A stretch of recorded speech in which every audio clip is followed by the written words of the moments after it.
If you've listened to a few episodes, you probably already know that Kai is a massive data nerd.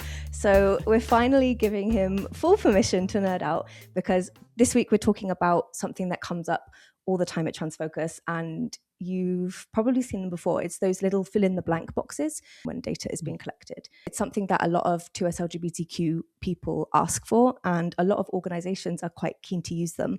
I think from the clients that we've worked with, all the way through to governments, it seems to be like a pretty simple solution, just to let people write things in their own words. But it turns out it's not that straightforward.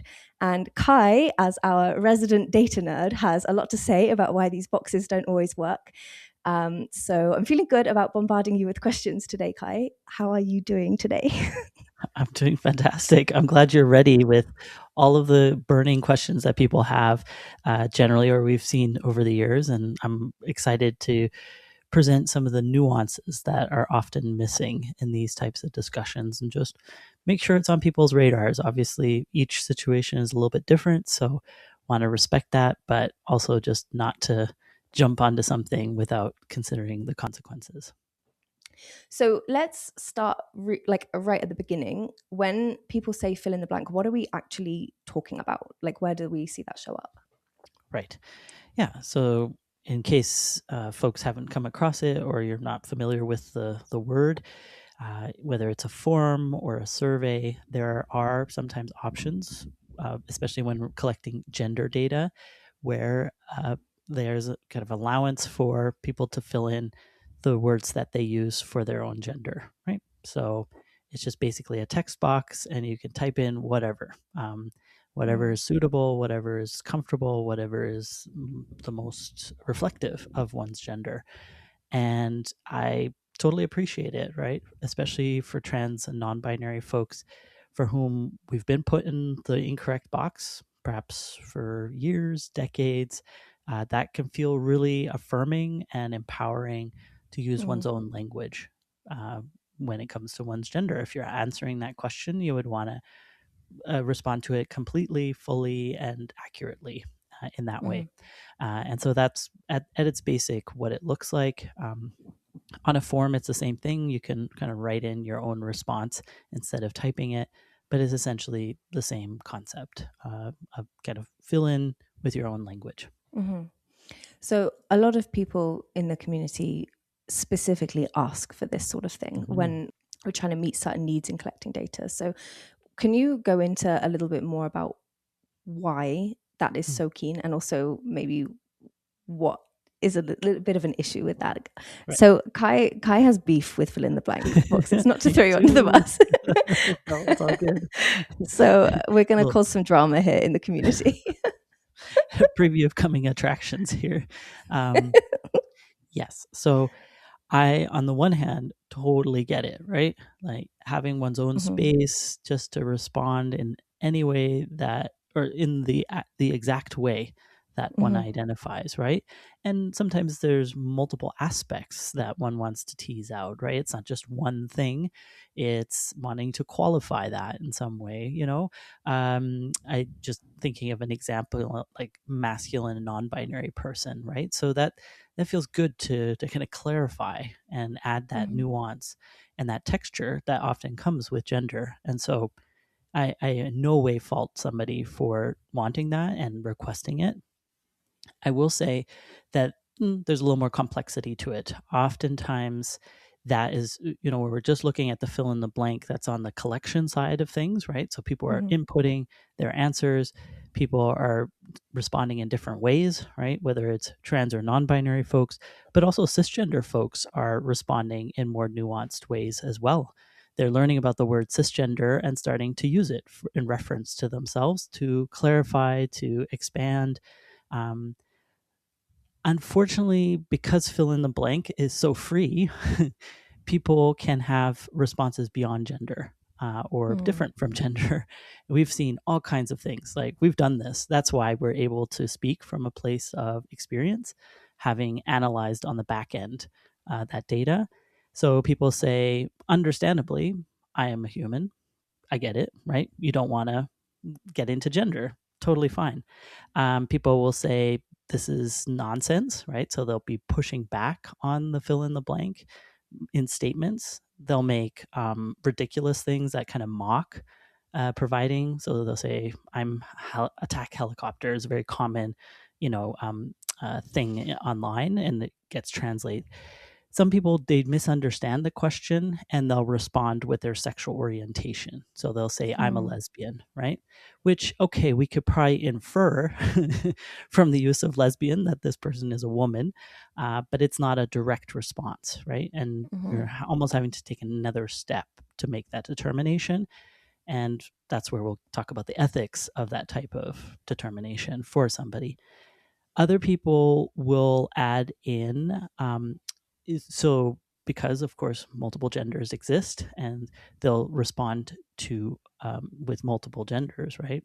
A non-binary man as an example. And so Mhm. that's where you start on the back end if you're wanting to kind of quantify those responses. That's where it gets tricky of like where to put somebody in their responses. So it just gives you Mhm. some texture of how people respond to that question, given that you can do anything in that field. And Mhm. sometimes it's gender and sometimes it isn't. And there's a lot of complexity to it. And so that's Right. why I have a bit of consideration around it, is that the back end, one, is more time intensive because there's Mhm. processing to take what somebody has responded and then figure out how to quantify it, because you do want to include it in the analysis of responses. And so that's where we get into ethical considerations of Mm. like, we're now making choices as people analyzing where somebody belongs, which they might not have done themselves. Right. Yeah, I really want you to go into that. So, in talking about ethics, what Mm. are those ethical considerations? Because I think, like, when we've talked about this in the past, you've mentioned how the majority of people who are then having to analyze that data are usually or quite often cisgender people. And so they maybe aren't super familiar with this and then suddenly have hundreds of different write-in responses. And so could you talk about then what happens on the other side of that, and what the ethics looks like? Yeah, absolutely. It depends on the response size to the survey, or the how many input points you have. So if Mm. it's a survey of 100 people, you might get only a handful of fill in the blank responses. Others will Mhm. check off, whatever gender categories have been provided. However, if it's thousands upon thousands, if it's a really large survey, then unfortunately, well, not unfortunately, I think is a very beautiful thing. That's the tragedy of it, right? It's like this Mhm. beautiful, rich tapestry of people indicating their gender.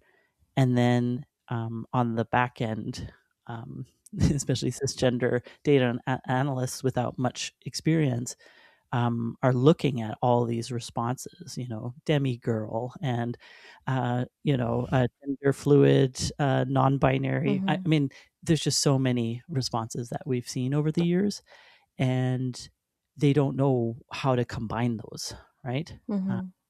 and it's easy if it's like just non-binary. We're like, okay, well, we can add that to other people who have said non-binary. It's when people are combining different terms, or ones they've never heard of before, or Mhm.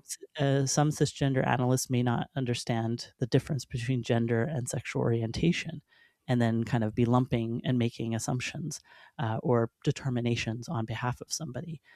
I want people to make that determination for us. I don't want Mm. analysts to be involved, myself included, right? Mhm. I couldn't make some of these tough calls either. I could probably do a little bit better than a cisgender analyst who doesn't have as much awareness, but Mhm. I am also left with questions and wondering, ooh, like, would this person choose how I'm going to categorize them? And so Mhm. part of me, even if it's uncomfortable, wants that to be transparent at the question level instead of left to the back end, where we're kind Mhm. of wrestling and maybe misstepping. Or what can also happen is, sadly, the data is collected and then it just sits. It's not processed. Right. Yikes. Yeah. So it becomes useless then. It's like no point in even collecting it in the I end. mean, I I wouldn't go as far as useless, but it is it's not used to analyze the data, how people responded, and so it doesn't translate into actionable, um, changes. Mm, It's usually something where organizations look over the list of responses to say, "Oh, that's interesting," how people describe themselves, but that's it. It's a data dead end, right? It right. just kind Yeah. of sits there. And I think most people responding to that may not realize that could happen, right? It's not always the Mm, case, but it could happen. And that's for me a risk in this yeah. type of thing, even though the intention of it is really good, right? People want to give Mm, people freedom. Organizations are trying to listen to trans and non binary folks and respond to what they're requesting.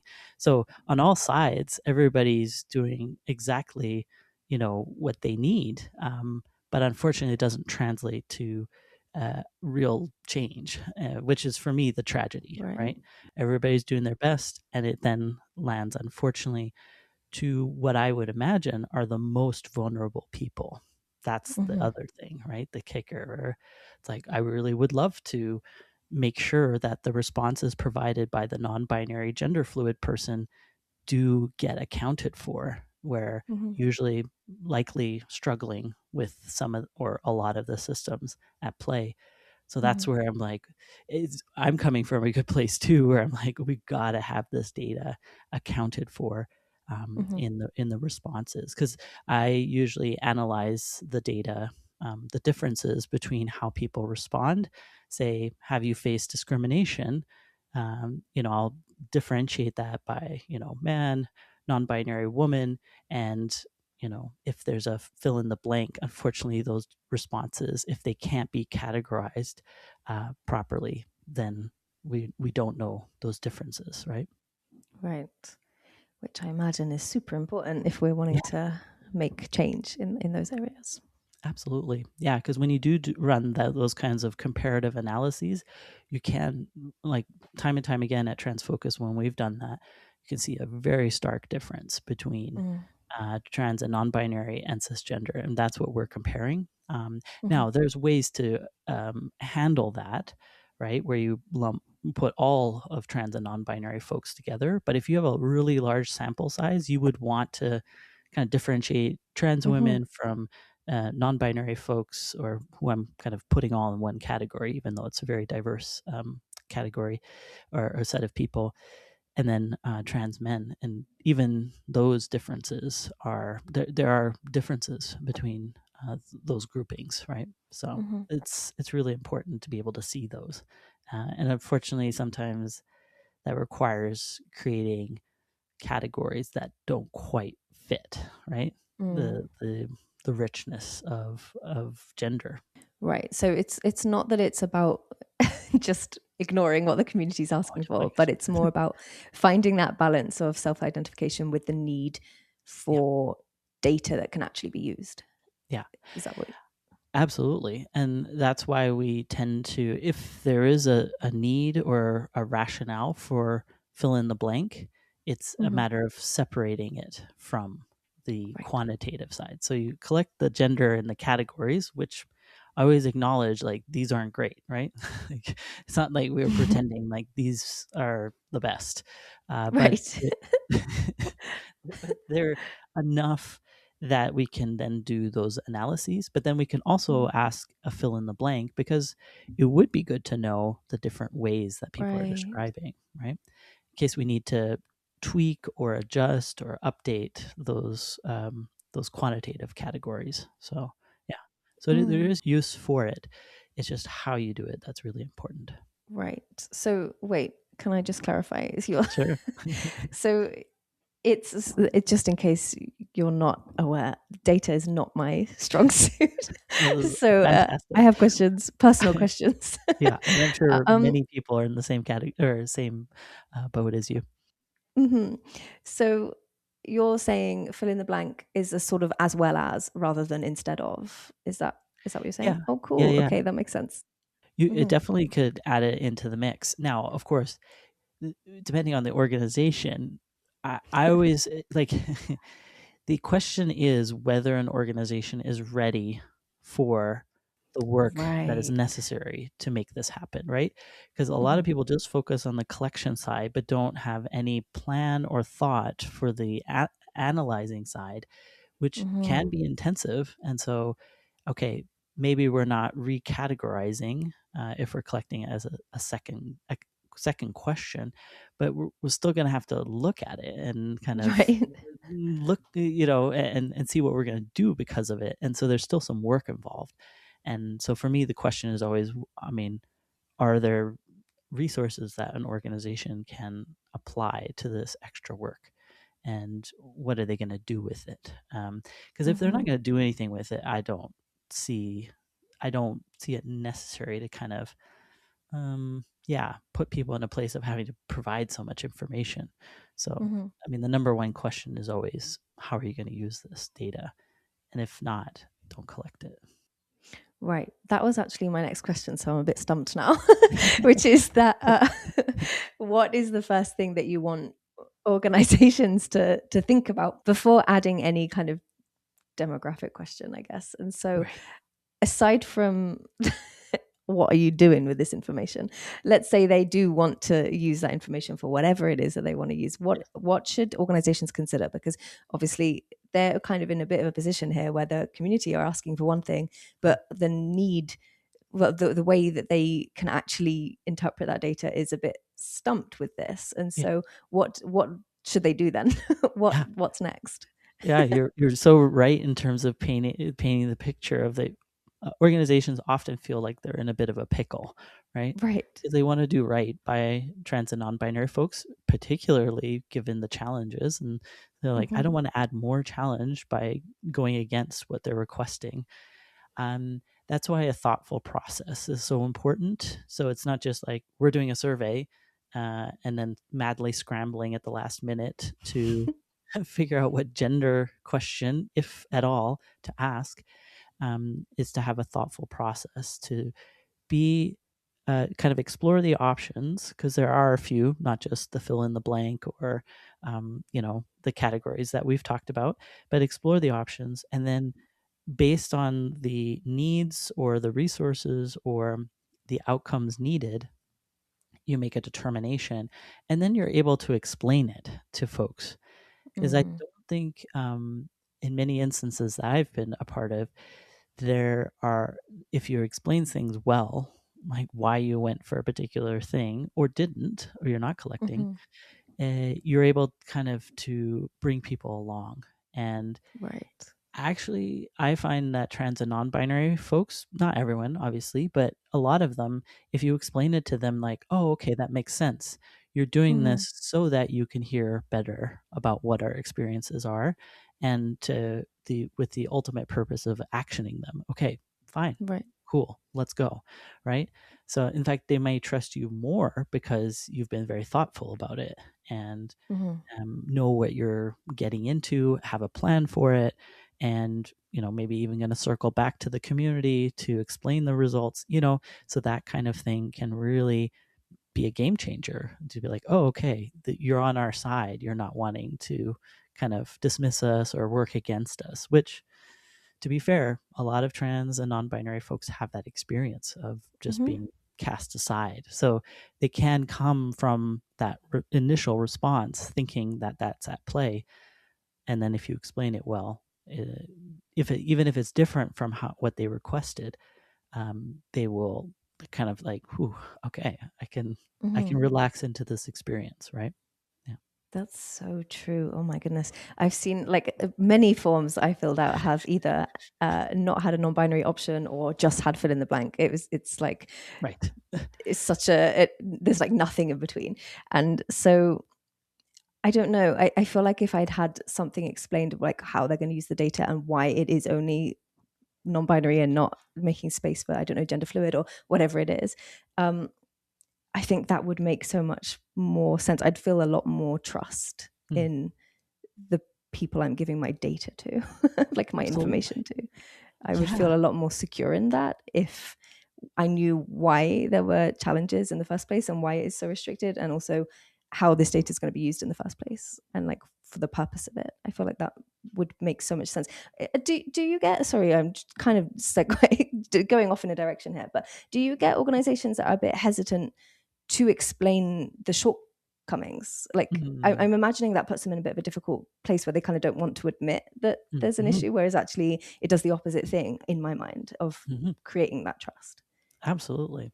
And a good point about trust. We hear that so often from, other parts of the trans and non-binary community. Is just like, just explain it to us, like, don't leave us out in the dark trying to figure it out ourselves, and wondering too, because of course we've had a lot of bad experiences. So we can go to a negative assumption, right? Understandably so.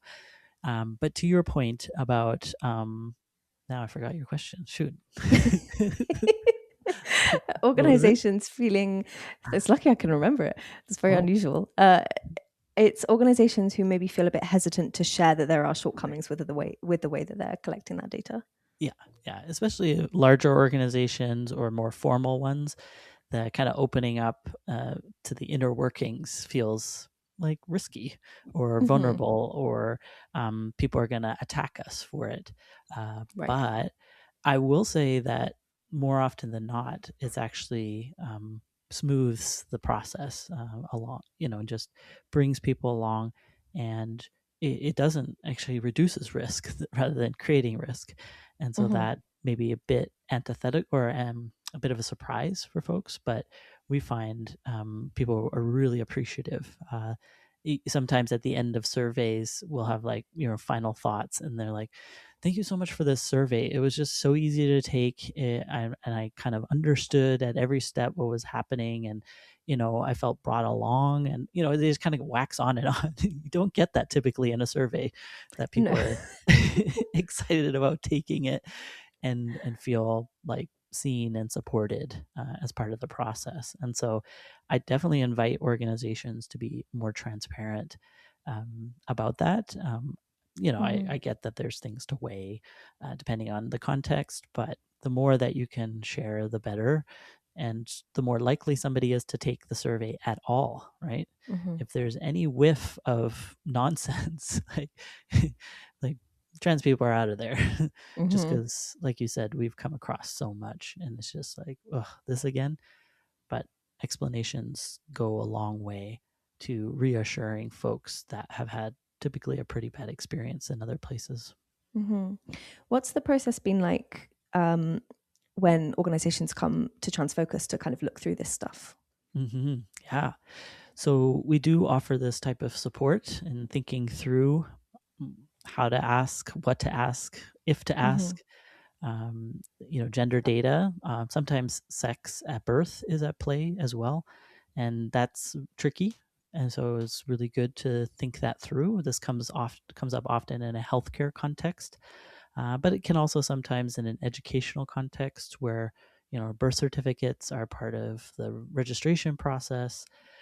So there's so many different factors when it comes to collecting this type of data, whether there's a sensitivity aspect if you're collecting sex, which can be painful or uncomfortable for trans and non-binary folks to provide. And then also the gender data collection. And we go through a bit of a process of asking key questions, understanding how it's been collected in the past or currently, and then what is possible going forward, understanding what the outcomes that are necessary.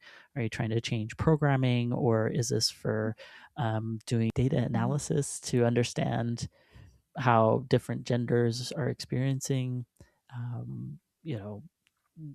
different social cultural determinants of health, and on and on. So we want to work through that. Oftentimes organizations will look at what government is doing and want to align with that. And in many respects, I understand, because you'll want to compare against that data to see where you stand as an organization relative to the general population. I get that impulse. However, depending on the government, how it's collected may not be suitable for one's organization. And so just to be a little bit thoughtful before boldly going forward.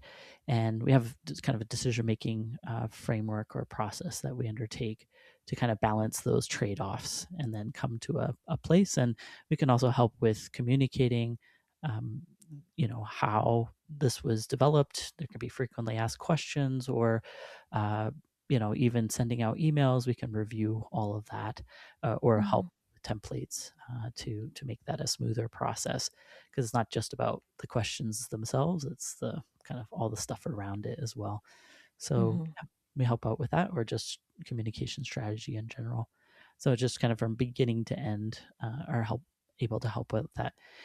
In certain circumstances, we're also pulled into data analysis as well.